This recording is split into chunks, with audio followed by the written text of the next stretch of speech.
The demand for accessible fresh water across our planet is exploding. By 2050, it is expected to increase by a conservative 55%. Water for food is the dominant ingredient of this demand. Irrigated agriculture has been perennially thirsty.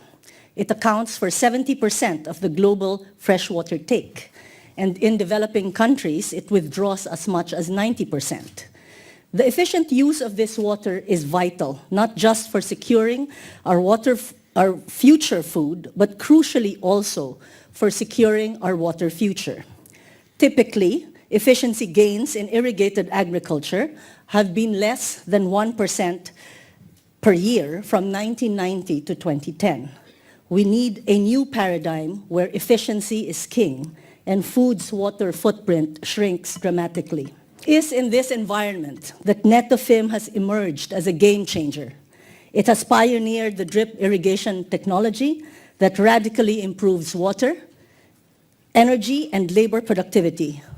Today, more than 10 million hectares of farmland are drip irrigated, and the pace is accelerating. Drip irrigation typically halves water use compared to almost every other irrigation method and simultaneously increases crop yields. Netafim's remarkable achievements no doubt constitute one of the most significant innovations in irrigated agriculture. In an era where climate change is making the entire process of food production greatly uncertain and risk-prone, Netafim has helped establish a new dynamic that is helping farmers across the world to grow more with less. When Netafim was founded in 1965 and developed its first prototypes of drip irrigation and associated water use efficiency technologies, it could have barely recognized the seeds of the revolution that it was sowing. But looked at from the perspective of today's water-stressed world, Netafim's revolution was indeed a remarkable design for tomorrow. It is the significance of this design that has persuaded the award committee that Netafim is a most worthy winner of the 2014 Stockholm Industry Award. And now, I would like to ask the chair of the board of the Stockholm International Water Institute and Mr. IGAL Eisenman, the CEO of Netafim, to join the stage for a ceremony. Music maestro.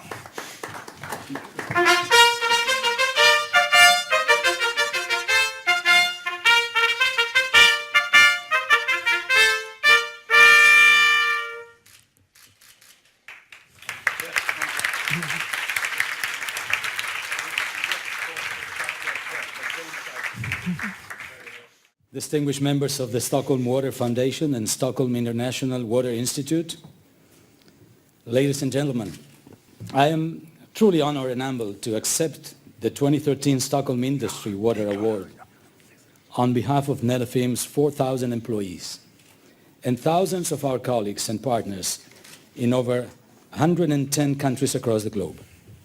I also stand here today on behalf of the visionary founders, a small group of farmers and engineers living in the Negev desert of Israel that 48 years ago started a new industry. Drip irrigation was by no means at that time a product in demand, and its introduction faced the challenges every innovation must overcome, starting with the design of an entire system to run low pressure and low flow emitters, supporting the emergence of non-existent supply of specific ancillary products, and developing all new crop scheduling practices. That was nothing less than reinventing farming. Today we are proud to lead an industry that can make a major contribution to two of the crucial challenges of our time: water scarcity and food security. Drip is an ever-present solution suitable for growers of all sizes, from smallholders to large-scale growers, and is today the mainstream irrigation system in many cash crops, particularly fruits and vegetables. Drip is the system of choice also in all types of greenhouses or protected agriculture, and covers overall more than 10 million hectares. More than 10 million hectares that are more than, and I would add, but only 5% of the total irrigated area of the planet. The technology addresses water-related issues such as water scarcity and aquifer depletion, food-related issues such as arable land reduction and soil erosion, and as such, DRIP will be a key contributor for helping the world deal with the growing population and the subsequent increase in demand for food and water over the next few decades. But we at Netafim are not happy to be just the best option for specialty crops. And in the last few years, we pushed strongly to see rapid penetration of DRIP into commodity crops like corn, soybeans, and potatoes, and promising inroads are underway on rice. Increasing the penetration into basic food crops is therefore the mission we took upon ourselves, and the mission that should serve the basis of our discussion today, the paradox of water value and water price. Simply, we should look for ways to value and price water that do more than rationalize the existing pool.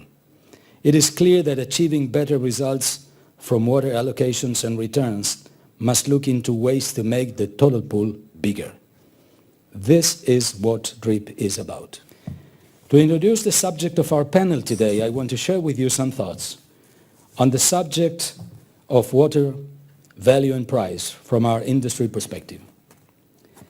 Let's start with one widely accepted fact.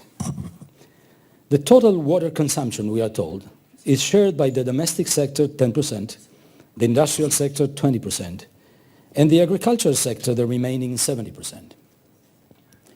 The figures are accepted but clearly do not represent the diversity found in many regions, where the agricultural sector consumption varies from 25 to 90%.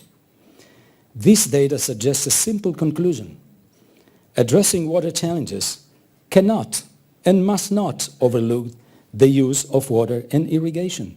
And however trivial this sounds to most of us, irrigation is too often absent from the public discussion on water issues. This makes no sense in our view. Another widely accepted premise is water is a global concern, but potential solutions are local or regional at best.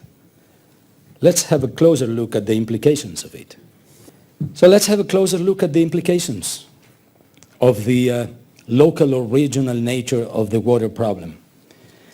The economics of water challenge conventional wisdom. True, all scarce resources have economic value, and in the absence of regulation, their pricing is determined by demand and supply. And being rain and snowpack, the natural sources of fresh water, water could be considered a commodity, and as such, it could be priced uniformly based on the cost of catching and delivering. But the economic value of water differs substantially based on use, time, and location. Is the economic value of water in the Central Valley of California, the Colombian rainforest, and the desert steppes of Inner Mongolia identical or even similar? Will pricing policies in one region have an impact or any impact on others? We know the answer is no. Water is unique in many senses, and unlike land, which is a true finite resource, water is a natural, renewable resource, and more of it can be made available by investing in catchment, storage, leak prevention, soil drainage, and obviously irrigation techniques. And then we still have oceans.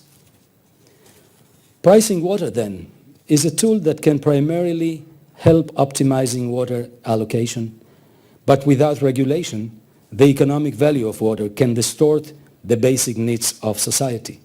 Think of golf courses, gas fracking, or cash crops that are willing to pay high prices for disproportionate amounts of water. These eventualities are part of today's reality in water-rich as well as in water-stressed countries. The design of fair water allocation and pricing scheme for the agricultural sector is very difficult, and it should meet several criteria. In all cases, a fair scheme should be acceptable to both the agricultural sector and society, minimize negative impacts on farm income, and give incentives to save water and recover a larger share of cost including external costs.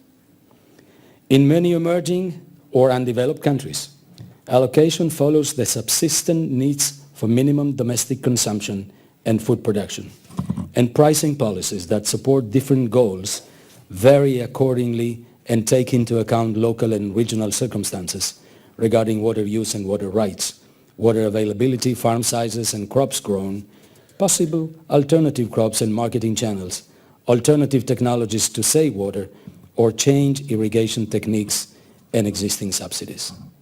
Realistic cost recovery seems to be a sensible way to establish a basic allocation balance in developed countries. But countries that put food security or must support big rural populations as their top priority will continue to subsidize the cost of water directly and indirectly. In both cases, efficient irrigation can make the pool bigger and the frame of choices broader. Lastly, let me touch on the value of clean water as a human right. Access to clean water is a moral value that has little to do with economic value. And due to the local nature of the subject, in the most affected areas, pricing may not be a part of the equation. People must have access to clean water, but as we speak, many die because of poor sanitation and diseases generated by contaminated water. Here, increasing the available pool of water is not enough. And I am taking the liberty to quote from the SAI, the Sustainable Agriculture Initiative, a group of leading food and drink corporations, in their report on drip irrigation and water scarcity. I'm quoting, "Reduced negative impact on local fresh water quality is one of the several reasons why a farmer should be recommended to implement a modern irrigation technology as drip irrigation. Reducing the water effluent from farm fields will positively affect the surface and groundwater quality properties due to minimized introduction in downstream water systems of leaking pollutants derived from over-fertilization and pesticide application, typical of conventional irrigation systems." Ladies and gentlemen, the road ahead is long. This prestigious award Netafim is offered today gives us greater legitimacy as we continue to partner with other public and private organizations to help reduce water usage and make the world a more sustainable place. Our tagline is, "Grow more with less." And that's exactly what we are all about. This award is the best recognition not only to what we achieved, but more importantly, to the general awareness of what should and can be achieved. Thank you very much.